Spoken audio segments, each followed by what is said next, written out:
السلام عليكم ورحمة الله وبركاته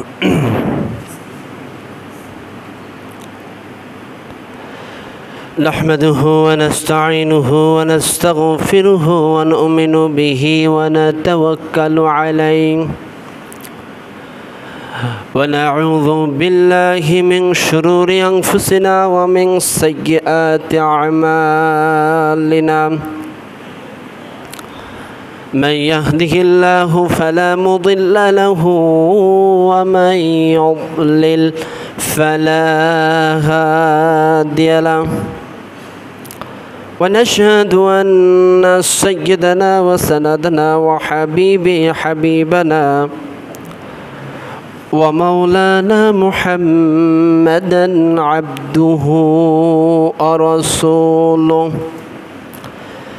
الذي أرسله بالحق بشيرا ونذيرا وداعيا إلى الله بإذنه وسراجا منيرا فقد قال الله تعالى في كلامه المجيد وفرقانه الحميد জবান ছেড়ে আমার সাথে সকলেই পড়ুন أعوذ بالله من الشيطان الرجيم بسم الله الرحمن الرحيم يا أيها الذين آمنوا أطيعوا الله وأطيعوا الرسول وأولي الأمر منكم وقال تعالى في شان حبيبه آمرا ومخبرا إن الله وملائكته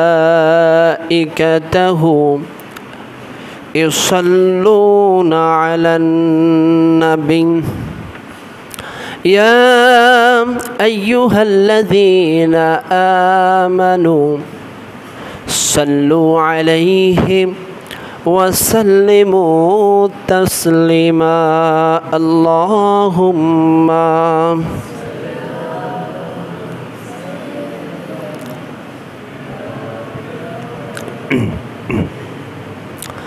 وعلى آل سيدنا مولانا محمد আলহামদুলিল্লাহ প্রাণ প্রিয় মনসাপাড়া জামে মসজিদের সম্মানিত মুসল্লিবৃন্দ, আপনারা সকলে কেমন আছেন? যে মহান আল্লাহ সুবহানাহু ওয়া তাআলা আমাদেরকে সুস্থ রাখলেন, শুরুতেই সেই মহান আল্লাহ পাকের দরবারে শুকরিয়া আদায় করছি। জবান ছেড়ে গলার আওয়াজকে উঁচু করে আমার সাথে সকলেই পড়ুন আলহামদুলিল্লাহ। সেই সাথে সাথে দরুদ আর সালাম বর্ষিত হোক সর্বকালের সর্বশ্রেষ্ঠ মহামানব, সমস্ত পৃথিবীতে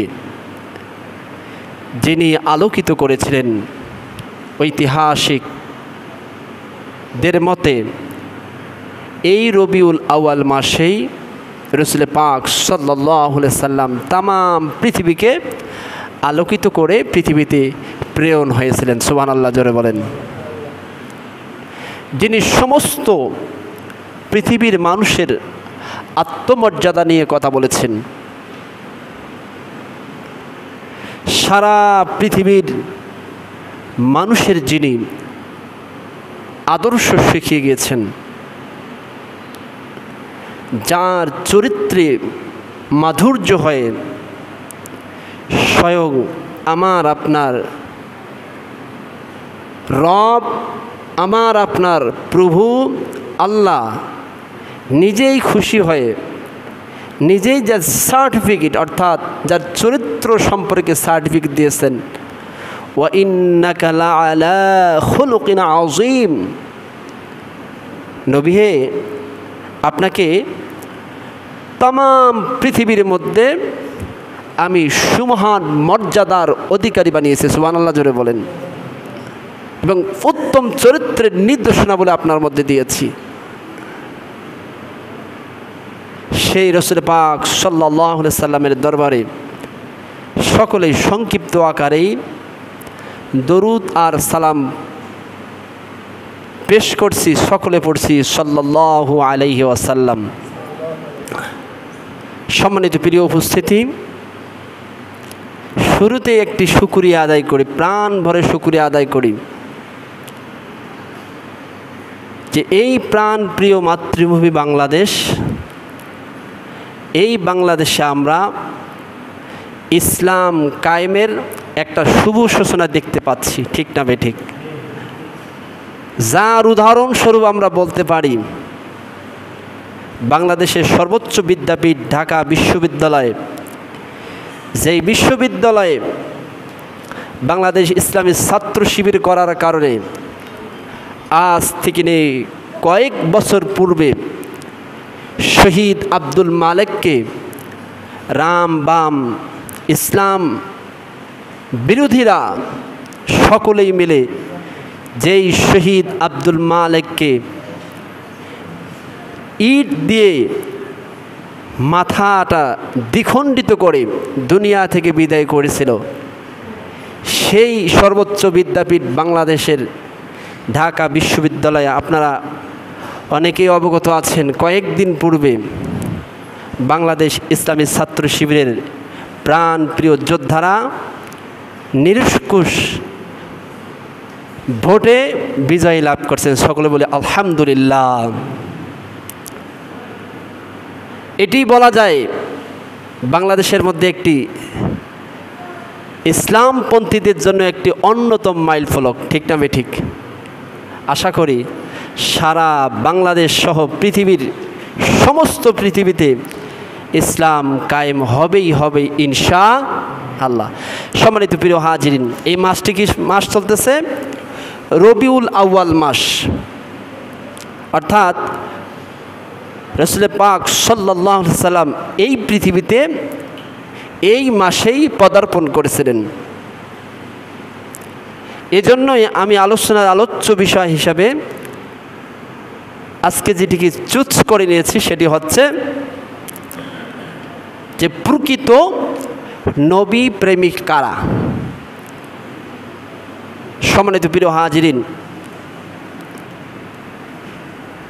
পৃথিবীতে বিশ্বনবী মুহাম্মদুর রাসূলুল্লাহ, সকলে বলি সাল্লাল্লাহু আলাইহি ওয়াসাল্লাম, পৃথিবীতে না আসলে এই পৃথিবীটা পশুর বিচরণ ক্ষেত্র হয়ে যেত, অর্থাৎ এই পৃথিবীটা মানুষ বসবাসযোগ্য লাভ করতে পারত না। নাউজুবিল্লাহর জোরে বলেন।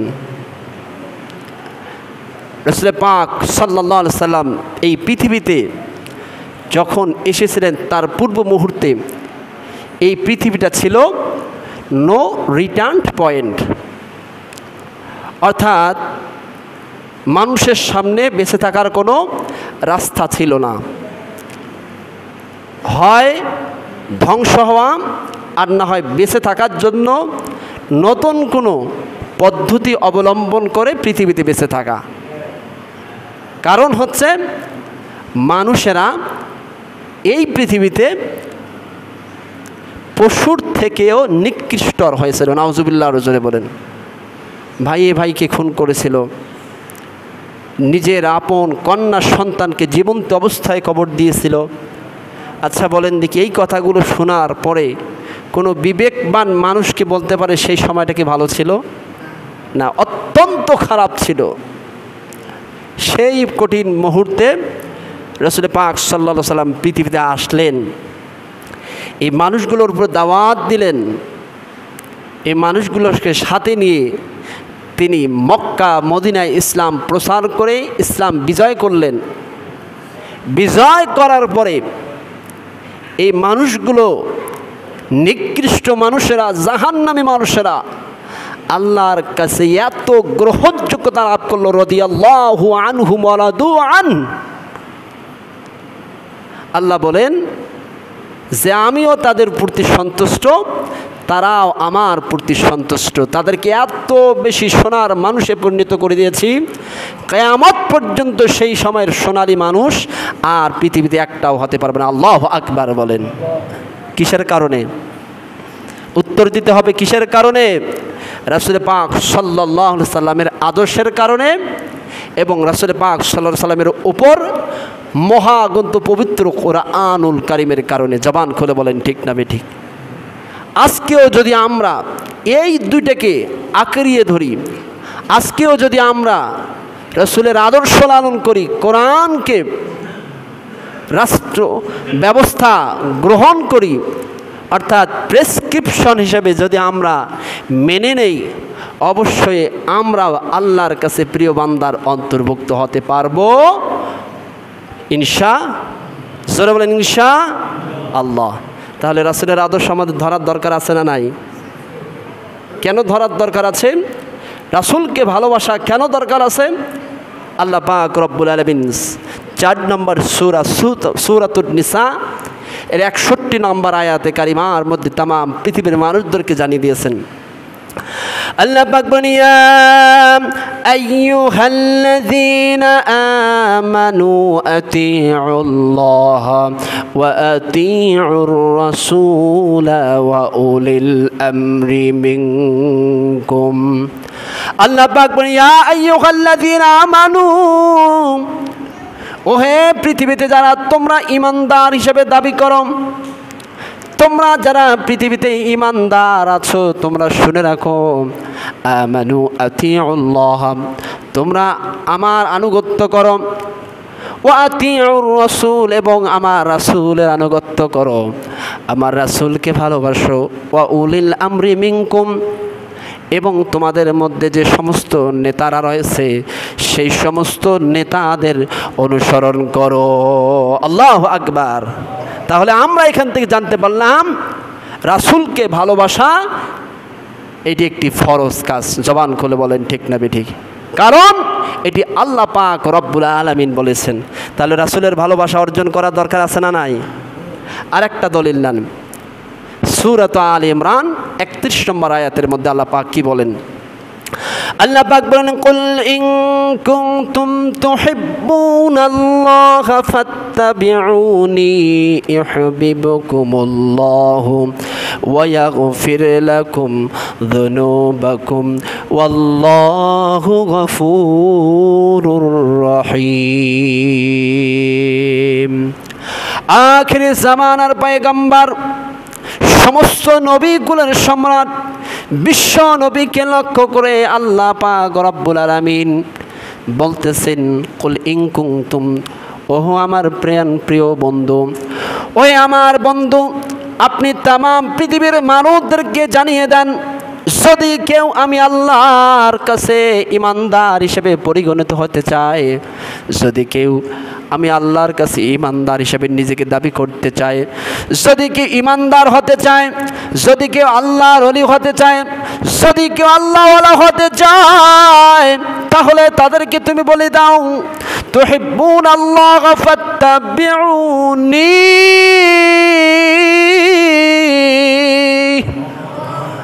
আল্লাহ পাক বলেন যদি কেউ ঈমানদার হতে চায়, ফাত্তাবিউনি, এই নি শব্দটি এখানে আল্লাহ নবী, বিশ্ব নবীকে লক্ষ্য করে আল্লাহ পাক বলেন সে যেন আপনাকে একমাত্র নেতা হিসাবে, একমাত্র ভালোবাসার মানুষ হিসাবে মেনে নিয়ে নেয়। আল্লাহু আকবার বলেন, ফাত্তাবিউনি, সে যেন আপনাকে ভালোবাসে, আপনার অনুসরণ করে, আপনি যেভাবে পারিবারিক জীবন থেকে রাজনৈতিক জীবন পর্যন্ত যেভাবে জীবন পরিচালনা করছেন, সে যেন ওইভাবে জীবন পরিচালনা করে। এখন রাসূল পাক সাল্লাল্লাহু আলাইহি সাল্লাম বলেন, আল্লাহ আপনাকে ভালোবাসলো, আমাকে অনুসরণ করলো, এর লাভ অর্থাৎ উত্তরে অর্থাৎ রাসূল পাক সাল্লাল্লাহু আলাইহি সাল্লাম বলেন এর বিনিময়ে আপনি কি দিবেন? আল্লাহ পাক বলেন ফাত্তাবিউনি ইউহিব্বুকুমুল্লাহ।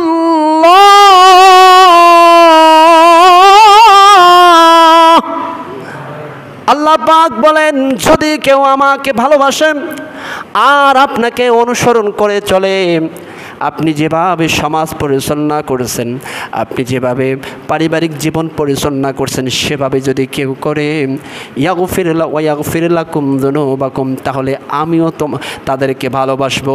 ইউহিব্বুকুমুল্লাহ, আমিও তাদেরকে ভালোবাসবো। ইয়াগফির লাকুম, শুধু ভালোবাসায় নয়, এই ভালোবাসার পূর্ব মুহূর্তে ওই মানুষটা যদি পাহাড় সমপরিমাণ জীবনে গুনাহের কাজ করে, যদি কেউ অপরাধ করে, ওয়াগফির লাকুম যুনুবাকুম, কিন্তু আপনার দলে আসার কারণে, আপনাকে ভালোবাসার কারণে, ওয়াগফির লাকুম যুনুবাকুম, তার ওই পাহাড় সমস্ত পরিমাণ গুনাহগুলো আমি আল্লাহ তাআলা ক্ষমা করে দিয়ে দিব। ক্ষমা করে দিব, এটাই শেষ নয়। তাফসীরের মধ্যে বর্ণনা এসেছে আল্লাহ পাক বলেন ওয়াগফির লাকুম যুনুবাকুম, তাদেরকে শুধু ক্ষমা করে দিব না, সাইয়্যাগুলো হাসানা দ্বারা পরিপূর্ণ করে দিয়ে দেব। অর্থাৎ এই গুনাহগুলো পাহাড় সমপরিমাণ যে গুনাহ করেছো, এই গুনাহগুলো নেকি দ্বারা পরিপূর্ণ করে দিয়ে দেব। আল্লাহু আকবার বলেন। এই দুইটা আয়াত থেকে আমরা কি বুঝতে পারলাম? রাসূল পাক সাল্লাল্লাহু আলাইহি সাল্লামকে অবশ্যই জীবনের রন্ধ্রে রন্ধ্রে, শিরায় উপশিরায় সব জায়গায় ভালোবাসতে হবে, ঠিক না বেঠিক? আরো জোরে বলেন। এখন অনেকেই আমরা রাসূলের অনুসারী হিসাবে, রাসূল প্রেমিক হিসাবে দাবি করি, ঠিক না বেঠিক? আরো জোরে বলেন। সমাজে যারা নামাজ পড়ি না 5 ওয়াক্ত, তাদেরকেও যদি প্রশ্ন করি যে আপনি কি রাসূলকে ভালোবাসেন, নিঃসন্দেহে সে বলবে হ্যাঁ অবশ্যই ভালোবাসি, ঠিক না বেঠিক? আরো জোরে বলেন। সমাজে যে সমস্ত মানুষেরা সব কিছু অর্জন করেছে কিন্তু নামাজ পড়ার মতো এই সময়টা অর্জন করতে পারে নাই, সেই সমস্ত মানুষগুলোকে যদি আপনি প্রশ্ন করেন, তারপরেও বলবে হ্যাঁ অবশ্যই আমি ভালোবাসি। যে সারা জীবন নামাজ পড়ে নেয়, তাকেও যদি আপনি বলেন যে আপনি রাসূলকে ভালোবাসেন, সেও বলবে আমি রাসূলকে ভালোবাসি। আবার সমাজে এমনও মানুষ আছে নামাজ পড়ে, রোজা রাখে, হজ করে, যাকাত করে, কিন্তু রাসূলের আদর্শ দিয়ে সমাজ পরিচালনা হবে, রাসূলের যে মিশনটা ছিল সেটার বিরোধিতা করে ওই সমস্ত মানুষকে যদি আপনি প্রশ্ন করেন, তারপরেও বলবে সে রাসূলকে ভালোবাসে। জবান খুলে বলেন, ঠিক না বেঠিক? এখন তাহলে প্রকৃত রাসূল প্রেমিক কারা? Who are the real lover of the prophet Muhammad সাল্লাল্লাহু, জোরে বলেন মুহাম্মদ সাল্লাল্লাহু আলাইহি ওয়াসাল্লাম ইন সোসাইটি, অর্থাৎ সমাজের মধ্যে প্রকৃত রাসূল প্রেমিক কারা? আমার প্রিয় ভাইয়ের আমার, আসুন এখন তো এই রাসূল পাক সাল্লাল্লাহু আলাইহি ওয়াসাল্লাম পৃথিবীতে আসলেন, নবী হিসাবে আখ্যায়িত হয়ে গেলেন। তামাম মক্কা এবং মদিনা নগরীর মধ্যে তিনি ইসলাম প্রচার করা শুরু করলেন। অর্থাৎ মক্কা যখন অত্যাচারিত হয়ে মক্কা থেকে মদিনায় হিজরত করলেন, সেখানে গিয়ে ইসলাম প্রচার করা শুরু করলেন। ঠিক ওই মুহূর্তে কাফের মুশরিকরা চতুর্দিক থেকে হাজার হাজার কাফের মুশরিকরা রাসূল পাক সাল্লাল্লাহু আলাইহি ওয়াসাল্লামের কাছে আসতেছিলেন, হাতে হাত রাখতেছিলেন, ইসলাম কবুল করতেছেন। আল্লাহু আকবার, জোরে বলেন। ঠিক তেমনিভাবে রাসূলের যুগে একজন মানুষ তার দল বল সকলকে নিয়ে রাসূলের দরবারে আসলেন। হাদিস শরীফের মধ্যে বর্ণনা এসেছে সেই মানুষটির নাম ছিল মুসাইলামা ইবনে হাবিব কিংবা মুসাইলামাতুল কাজ্জাব। এই মুসাইলামাতুল কাজ্জাব আল্লাহর নবীর কাছে আসলেন, নিজেও ঈমান আনলেন, তার যে দল বল ছিল সকলেই সকলকে ঈমান আনার জন্য বলতে লাগলেন। অর্থাৎ সকলেই মিলে আল্লাহর নবী বিশ্ব নবীজির হাতে হাত রেখে ঈমান কবুল করলেন। এই দৃশ্য দেখার পরে আমার আপনার প্রিয় নবী বিশ্ব নবী অত্যন্ত খুশি হয়ে গেলেন, সন্তুষ্টি লাভ করলেন। খুশি হয়ে এই মুসাইলামাতুল কাজ্জাব এবং তার দল বল সকলকে রাসূল পাক সাল্লাল্লাহু আলাইহি সাল্লাম নিজের হাত দিয়ে তাদেরকে পুরস্কৃত করলেন। আল্লাহু আকবার, জোরে বলে। এই মুসাইলামাতুল কাজ্জাব ঈমান আনলেন, অর্থাৎ ইসলাম কবুল করলেন। মদিনা থেকে যখন তিনি তার জাতির কাছে পরের দিন ফিরে গেলেন। যাওয়ার পরে সে চিৎকার করতেছিলেন যে মুহাম্মদ, আমরা বলি সাল্লাল্লাহু আলাইহি ওয়াসাল্লাম, আমার সঙ্গে বেয়াদবি করেছে। নাউজুবিল্লাহ, জোরে বলবেন না? আমার সঙ্গে প্রতারণা করেছে, আমার সঙ্গে মিথ্যা কথা বলেছে। সকলেই তো অবাক যে আপনি গতকালকে গেলেন, ইসলাম কবুল করলেন, ঈমান আনলেন, আবার আজকে সেই মুহাম্মদ সাল্লাল্লাহু আলাইহি ওয়াসাল্লামের বিরুদ্ধে আপনি বিরুদ্ধাচরণ করতেছেন, এর কারণ কি? সে তখন যুক্তি পেশ করা শুরু করলো যে বিশ্বনবী মুহাম্মদ সাল্লাল্লাহু আলাইহি সাল্লাম জন্মগ্রহণ করেছে বনু হাশেম গোত্রে, আর আমি জন্মগ্রহণ করেছি বনু হুনাইফা গোত্রে। অর্থাৎ মক্কার জমিনে এই দুইটি পরিবার, এই দুটি গোত্রই সেই সময়ে অত্যন্ত মর্যাদাবান ছিল। তো যেহেতু মুহাম্মদ সাল্লাল্লাহু আলাইহি সাল্লামকে বনু হাশেম গোত্রে জন্মগ্রহণ করার কারণে আল্লাহ পাক রব্বুল আলামিন তাকে নবী হিসাবে আখ্যায়িত করেছিলেন, নবী হিসাবে স্বীকৃতি দিয়েছিলেন, নবী হিসাবে পৃথিবীতে প্রেরণ করেছেন। ঠিক ওই জন্মসূত্রে, ওই বংশসূত্রেও আমাকেও আল্লাহ পাক রব্বুল আলামিন তোমাদের জন্য পৃথিবীতে আমাকেও নবী হিসাবে প্রেরণ করেছেন। নাউজুবিল্লাহ, আর জোরে বলেন। অর্থাৎ মুহাম্মদ সাল্লাল্লাহু আলাইহি সাল্লামকে যেভাবে আল্লাহ তাআলা নবী বানিয়েছেন, আমাকেও ঠিক ওই একইভাবে নবী বানিয়েছেন। আমার উপরও ওহী নাজিল হয়ে যায়। নাউজুবিল্লাহ, জোরে বলবেন না? মুহাম্মদ সাল্লাল্লাহু আলাইহি সাল্লামের ওপর যেভাবে ওহী নাজিল হয়, কোরআন নাজিল হয়, আমার ওপরেও ঠিক একইভাবে ওহী নাজিল হয়, কোরআন নাজিল হয়ে যায়। নাউজুবিল্লাহ, আরও জোরে বলেন। এই মুসাইলামাতুল কাজ্জাব এক পর্যায়ে, অনেক বড় লম্বা ইতিহাস, এক পর্যায়ে বলতে লাগলেন, তো তার অনুসারীরা চিন্তা করতেছিলেন যে এ কেমন কথা। সেই দল বলের মধ্যে থেকে একজন সুশীল, ভদ্র, শিক্ষিত, মার্জিত পুরুষ দাঁড়িয়ে গেলেন যে তুমি যে নিজেকে নবী হিসাবে দাবি করতেছ, এটা সম্পূর্ণ মিথ্যা এবং বানোয়াট কথা। সুবহানাল্লাহ, জোরে বলবেন না? কিন্তু এ কথাও শুনে রাখো, এতে কোনো সন্দেহ নাই যে মুহাম্মদ সাল্লাল্লাহু আলাইহি সাল্লাম আল্লাহ তাআলার প্রিয় বান্দা ও রাসূল। কিন্তু তারপরেও, আমি এটা জানার পরেও, আমি মুহাম্মদ সাল্লাল্লাহু আলাইহি সাল্লামকে নবী হিসাবে আজকে থেকে আর স্বীকৃতি দেব না, তোমাকে স্বীকৃতি দেব না। আউযুবিল্লাহ, আরও জোরে বলেন। কারণ হচ্ছে যে আমিও এই বনু হুনাইফা গোত্রে জন্মগ্রহণ করছি, তোমার গোত্রে আমিও জন্মগ্রহণ করছি। এই সূত্রে আমি জানি, তারপরেও তোমাকে ভণ্ড হিসাবে হলেও তোমাকে আমি নবী হিসাবে স্বীকৃতি দিলাম। নাউজুবিল্লাহ, আরও জোরে বলেন। আজকেও আপনি সমাজের মধ্যে তাকিয়ে দেখবেন, অনেক মানুষ জানে যে বাংলাদেশে একটা দল ব্যতীত কিংবা দুই একটা দল ব্যতীত অনেক দলেই সন্ত্রাসবাদী আছে, চাঁদাবাজি আছে, জেনা, ব্যভিচার, দুর্নীতিতে ভরপুর আছে। তারপরেও ওই অনেক আকথাকি করে আসে ওই দল থেকে আর এই দল আসা যাবে না। জবান খুলে বলেন, ঠিক না বেটিকে? আরও জোরে বলেন। জানে, তারপরে এই দলের মধ্যে ডাইভার্ট হতে চায় না। আল্লাহ পাক রব্বুল আলামিন তাদেরকে হেদায়েত নসিব করুন। সকল বলে আল্লাহুম্মা আমিন। সম্মানিত প্রিয় হাজিরিন, তো এই কথা যখন বলতে লাগলেন, মুসাইলামাতুল কাজ্জাব ভেবে ছড়িয়েতে এই কথাগুলো ছড়াচ্ছিলেন, এক পর্যায়ে রাসূল পাক সাল্লাল্লাহু আলাইহি সাল্লামের কর্ণকুহরীটা প্রবেশ করলো যে মুসাইলামাতুল কাজ্জাব নিজেকে নবী হিসেবে দাবি করতেছে। রাসূল পাক সাল্লাল্লাহু আলাইহি সাল্লাম সাহাবীদেরকে সঙ্গে নিয়ে বসলেন। বসার পরে তিনি পরামর্শ করলেন, এই মুসাইলামাতুল কাজ্জাবকে সংশোধন করতে হবে। আল্লাহ নবী, বিশ্ব নবী সাহাবীদের সঙ্গে পরামর্শ করলেন।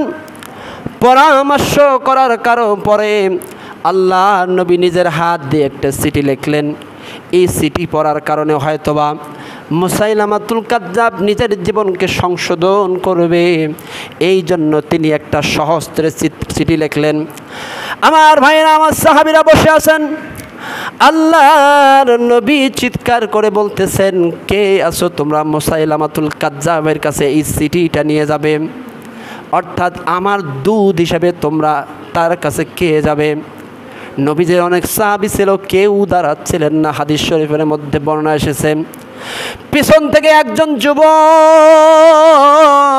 মাত্র 17 কিংবা 18 বছর বয়স, এরকম তরতাজা একজন যুবক দাঁড়িয়ে বললেন, লাব্বাইকা ইয়া রাসূলুল্লাহ, ইয়া হাবিবাল্লাহ, আমাকে আপনি দুধ হিসাবে ওখানে চিঠি নিয়ে পাঠিয়ে দিতে পারেন? আল্লাহু আকবার, জোরে বলেন। পৃথিবীর আর কোনো মানুষের দূত নয়, স্বয়ং রাসূল পাক সাল্লাল্লাহু আলাইহি সাল্লামের বার্তাবাহক। আল্লাহু আকবার বলেন। হাদিস শরীফের মধ্যে বর্ণনা এসেছে, এই বার্তাবাহকের আল্লাহর কাছে এত দাম, এত প্রিয় হয়েছে, হযরত আদম আলাইহিস সালাম থেকে কিয়ামত পর্যন্ত রাসূল পাক সাল্লাল্লাহু আলাইহি সাল্লামের যতগুলো নবী এসেছিলেন সমস্ত নবীগুলোর বার্তাবাহক ছিল। সমস্ত নবীগুলোর বার্তাবাহকের ওই পাল্লাগুলো যদি এক পাল্লায় করে রাখা হয়, আর হাবিব ইবনে যায়েদ রাদিয়াল্লাহু তাআলা আনহু, অর্থাৎ ওই সেই বালকের নাম ছিল হাবিব ইবনে যায়েদ, এই হাবিব ইবনে যায়েদকে যদি এক পাল্লায় করে রাখা হয়, তারপরে হাবিব ইবনে যায়েদের পাল্লা ভারী হয়ে যাবে। আল্লাহু আকবার, জোরে বলেন। মুসাইলামাতুল কাজ্জাবের কাছে চিঠি পাঠিয়ে দিলেন। আমার ভাইরা, আমার অনেক বড় লম্বা ইতিহাস। মুসাইলামাতুল কাজ্জাবের কাছে চলে গেলেন, যাওয়ার পরে চিঠিটা দিয়ে দিলেন। চিঠিটা পড়ার পরে মুসাইলামাতুল কাজ্জাব অত্যন্ত রেগে গেলেন, ক্ষেপে গেলেন, ঘর্মাক্ত হয়ে গেলেন। হাবিব ইবনে যায়েদের সামনে চিঠিটা টুকরা টুকরা করে হাবিব ইবনে যায়েদকে লক্ষ্য করে ছুঁড়ে মারলেন। নাউজুবিল্লাহ, আর জোরে বলেন। কিন্তু রাসূল পাক সাল্লাল্লাহু আলাইহি সাল্লাম দিয়েছিলেন কিসের জন্য? নিজের জীবনকে সংশোধন করার জন্য। আমার ভাইরা, আমার লক্ষ্য করুন, এই মুসাইলামাতুল কাজ্জাব চিৎকার করে বলতে লাগলেন, তোমরা এখন এই হাবিব ইবনে যায়েদকে তোমরা ডান্ডা বেরি পড়িয়ে তাকে বন্দি করে রেখে দেওয়া দাও। আল্লাহু আকবার বলেন। আমার ভাইরা, আমরা হাবিব ইবনে যায়েদকে সঙ্গে সঙ্গে বন্দি করলো, অর্থাৎ ডান্ডা বেরি পড়ালো। এ থেকে আমাদের শিক্ষণীয় বিষয় হচ্ছে, আপনি যখন ন্যায় ইনসাফ ভিত্তিক সমাজ প্রতিষ্ঠা করার কথা বলবেন, যখনই হক কথা বলবেন, বাতিলের কাছে যখন আপনি মাথা উঁচু করে কথা বলা শুরু করবেন, বাতিলরা আপনাকে ডান্ডা বেরি পড়িয়ে জেলের মধ্যে আবদ্ধ করবে। জবান খুলে বলেন, ঠিক না বেঠিক? বিগত বছরে আমরা দেখেছিলাম, মুফতি আমির হামজার কি কোনো অপরাধ ছিল? না, অপরাধ ছিল না। অপরাধ শুধু একটাই, তিনি হক কথাগুলো বলতেছিলেন। সেই শহীদ আল্লামা দেলোয়ার হোসেন সাঈদী, যাকে তাম পৃথিবীর মানুষেরা জানে একজন তাফসীরকারক, আপনারা সকলেই শুনেছেন। এই তো এক সপ্তাহ আগে তার যে 3 জন সাক্ষী ছিল, সাক্ষীর মধ্যে একজন সাক্ষী কান্না করতেছে আর বলতেছে, আল্লাহর কসম, আল্লাহর কসম, শহীদ আল্লামা দেলোয়ার হোসেন সাঈদী একজন নিরপরাধ মানুষ ছিলেন। আল্লাহু আকবার বলেন। আমাকে জোর করা হয়ে গেছিল, আমাকে চাপ প্রয়োগ করা হয়েছিল, আমাকে হত্যার হুমকি দেওয়া হয়ে গেছিল। এটার কারণেই আমি মিথ্যা সাক্ষী দিতে বাধ্য হয়েছি। নাউজুবিল্লাহ, আর জোরে বলেন। সেই শহীদ আল্লামা দেলোয়ার হোসেন সাঈদীকে তারা বন্দি করে দুনিয়া থেকে বিদায় করে নিয়েছিল। শহীদ আল্লামা দেলোয়ার হোসেন সাঈদী মানুষের অন্তরের মধ্যে ছিল। জবান খুলে বলেন, ঠিক না বেঠিক? আল্লাহু আকবার বলেন। অর্থাৎ এখান থেকে শিক্ষণীয় সেটি হচ্ছে, আমরা যারা সত্য কথা বলবো, ন্যায় ইনসাফ ভিত্তিক কথা বলবো, আমাদেরকে ডান্ডা বেরি পড়াইবে। অর্থাৎ ওই মুসাইলামাতুল কাজ্জাব যেভাবে পড়িয়েছিল, আজকের আবু জেহেল উত্তরসূরিরা ঠিক ওইভাবে ডান্ডা বেরি পড়ে আমাদেরকে লাঞ্ছিত করার চেষ্টা করবে। জবান খুলে বলেন, ঠিক না বেঠিক?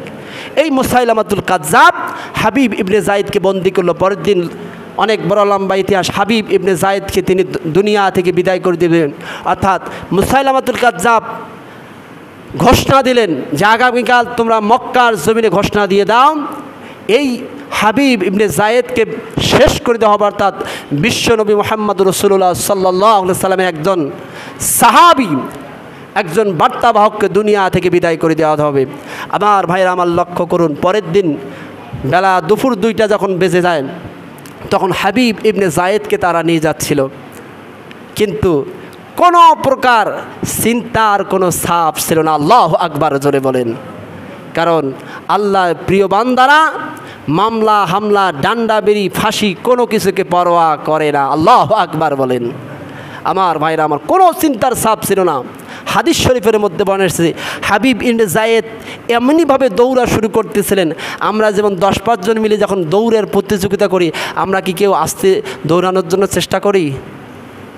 হাবিব ইবনে যায়েদও ঠিক ওইভাবে দৌড়াচ্ছিলেন।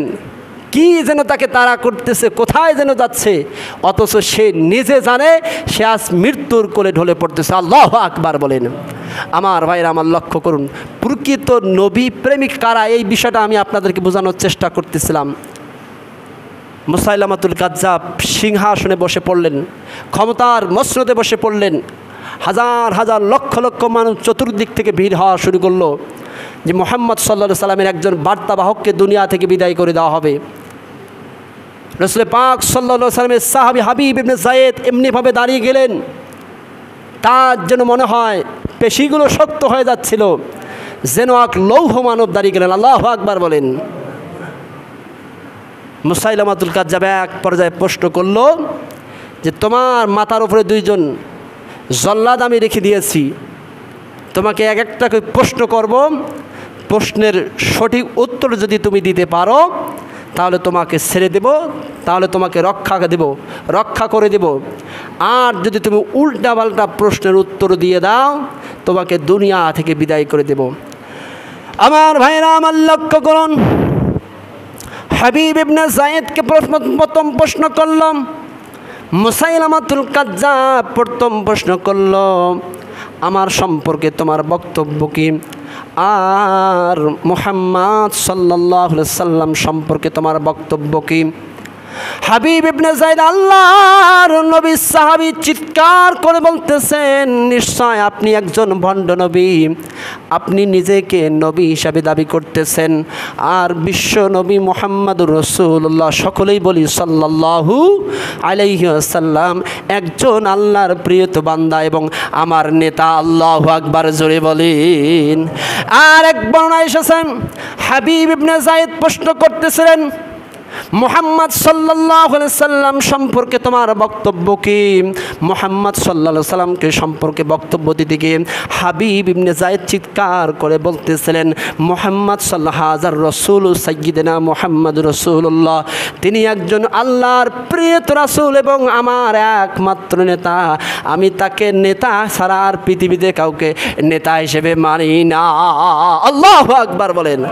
আর মুসাইলামাতুল কাজ্জাব তখন চিৎকার করে বলতেছেন, আমার সম্পর্কে তোমার বক্তব্য কি, আমার সম্পর্কে তোমার মন্তব্য কি। হাদিস শরীফের মধ্যে বর্ণনা এসেছে হাবিব ইবনে যায়েদের এই কথা। হাবিব ইবনে যায়েদ এই কথা শোনার সঙ্গে সঙ্গে বলতে লাগলেন, তুমি যা বলেছো আমি কিছু শুনি নাই। আল্লাহু আকবার বলেন। মুসাইলামাতুল কাজ্জাব এর এই অর্থাৎ এই প্রশ্ন করার সঙ্গে সঙ্গে হাবিব ইবনে যায়েদের এই প্রশ্নের উত্তর শোনার সঙ্গে সঙ্গে মুসাইলামা তো অত্যন্ত খেপে গেলেন, জল্লাদকে নির্দেশ দিয়ে দিলেন যে তুমি তার ডান হাতটা কেটে দিয়ে দাও। হাবিব ইবনে যায়েদ রাদিয়াল্লাহু তাআলা আনহুর ডান হাতটা কেটে দিয়ে দিলেন। চিন্তা করে দেখেন, একজন জীবন্ত মানুষ, হাত পা সব কিছু বাঁধা, জীবন্ত মানুষের ডান হাতটা কেটে দিয়ে দিল। এই কঠিন বিভীষিকাময় সবাই আমার প্রশ্ন করলে, হাবিব এখনও সময় আছে, তুমি যদি এখনও রিটার্ন করো, এখনও যদি তুমি ডাইভার্ট করো, আমাকেও যদি তুমি নবী হিসাবে মেনে নাও, তাহলে তোমাকে আমি এখনও ছেড়ে দেব। আবার প্রশ্ন করলো, মুহাম্মদ সাল্লাল্লাহু আলাইহি সাল্লাম সম্পর্কে তোমার বক্তব্য কী এবং আমার সম্পর্কে তোমার বক্তব্য কী। একই প্রশ্নের উত্তর দিলেন। আল্লাহু আকবার জোরে বলেন। এই মুসাইলামাতুল কাজ্জাব সঙ্গে সঙ্গে তার সৈন্যদেরকে নির্দেশ দিতেন তার বাম হাতটা কেটে দিয়ে দাও। হাদিস শরীফের মধ্যে বর্ণনা এসেছে সঙ্গে সঙ্গে হাবিব ইবনে যায়েদ রাদিয়াল্লাহু তাআলা আনহুর ডান হাত এবং বাম হাতটা কেটে দিয়ে দিল। কর্তৃত অংশগুলো জমিনের মধ্যে পড়ে গেল, শরীর দিয়ে ফিঙ্কি দিয়ে রক্তগুলো দিয়ে জমিনের মধ্যে লাল হয়ে গেল। হাবিব ইবনে যায়েদকে আবার প্রশ্ন করলো, তোমার মুহাম্মদ সাল্লাল্লাহু আলাইহি সাল্লামকে সম্পর্কে তোমার বক্তব্য কী বা আমার সম্পর্কে তোমার বক্তব্য কী। একই প্রশ্নের উত্তর দিল। হাবিব ইবনে যায়েদকে তারা এভাবে এক একটা করে প্রশ্ন করেছে, আর এক একটা করে অঙ্গগুলো বিদায় করে দিয়েছিল, অর্থাৎ অঙ্গগুলো হানি করে দিয়েছিল। হাবিব ইবনে জায়েদকে তারা এক পর্যায়ে দুনিয়া থেকে বিদায় করে দিয়েছিল। আল্লাহু আকবার, জোরে বলেন। এই সংবাদটা সঙ্গে সঙ্গে তার মায়ের কাছে পৌঁছে গেল। মা ছিল কোথায়? মদিনার মধ্যে। মদিনার মধ্যে যখন মা এই খবরটা পেলেন, হাদিস শরীফের মধ্যে বর্ণনা এসেছে, মা দুহাত উঁচু করে দাঁড়ালেন, আল্লাহু আকবার, আলহামদুলিল্লাহ বলতে লাগলেন। আল্লাহু আকবার, জোরে বলেন। সাহাবায়ে কেরামরা তো আশ্চর্য হয়ে গেল, বিস্মিত হয়ে গেল। পৃথিবীতে আমরা এই দৃশ্য দেখি নাই যে মা সন্তানের খারাপ অবস্থা শোনার পরে আল্লাহু আকবার, আলহামদুলিল্লাহ বলে। মা চিৎকার করে বলতেছিলেন, ও আমার আল্লাহর নবীর সাহাবীরা, তোমরা শুনে রাখো, আমি আমার জীবনে যে আমলগুলো করেছি, আমি গ্যারান্টি সহকারে বলতে পারবো না যে আমি এই আমলগুলো দিয়ে জান্নাতের মধ্যে যেতে পারবো, কিন্তু কাল কিয়ামতের দিন আমি আল্লাহর কাছে বলতে পারবো, আল্লাহ, দুনিয়ার জীবনে আমল আখলাক বেশি করতে পারি নাই, আমার মনে হয় এই আমল দিয়ে আমি জান্নাত যেতে পারবো না, কিন্তু আল্লাহ, আজ আমি কিয়ামত দিবসে লক্ষ লক্ষ মানুষের সামনে তোমাকে বলতে চাই, আমি একজন শহীদকে আমার পেটের মধ্যে লালন পালন করেছি। আল্লাহু আকবার, জোরে বলেন। আল্লাহর কাছে শহীদের মা হিসেবে চিৎকার করব, আল্লাহ আমাকে আমার আমল নামা জান্নাত দিতে নাও পারে, কিন্তু শহীদের মা হিসেবে আমাকে জান্নাত দিতে পারে। আল্লাহু আকবার, জোরে বলেন। আসুন প্রিয় ভাইরা আমার, রাসূল সাল্লাল্লাহু আলাইহি সাল্লামের আদর্শ প্রেমিক হয়ে যায়। শুধু ওই সুলসুলা সুন্নতগুলো ধরে থাকলে হবে না, রাসূল পাক সাল্লাল্লাহু আলাইহি সাল্লামের সমস্ত প্রকার সুন্নতগুলো লালন করতে হবে। রাসূল পাক সাল্লাল্লাহু আলাইহি সাল্লামের যে মিশন ছিল, সেই মিশনকে সাকসেসফুল অর্জন করতে হবে, তাহলেই আমরা প্রকৃত রাসূলের সৈনিক হতে পারবো। জবান খুলে বলেন ঠিক না বেঠিক? এই আশাবাদ ব্যক্ত রেখে আমি আমার সংক্ষিপ্ত অগোছালো কথা এখানেই শেষ করছি। সকলে ভালো থাকুন, সুস্থ থাকুন। আল্লাহ তাআলা সকলকে আল্লাহর প্রিয় বান্দা এবং রাসূলের আদর্শ প্রেমিক হিসেবে কবুল আর মঞ্জুর করুক, এই আশাবাদ ব্যক্ত রেখে সকলের সুস্বাস্থ্য কামনা করে এখানে শেষ করছি। ওয়া আখিরু দাওয়ানা আলহামদুলিল্লাহি রাব্বিল আলামিন। আসসালামু আলাইকুম ওয়া রাহমাতুল্লাহি ওয়া বারাকাতুহু। যারা সুন্নত আদায় করেননি, 4 রাকাত সুন্নত আদায়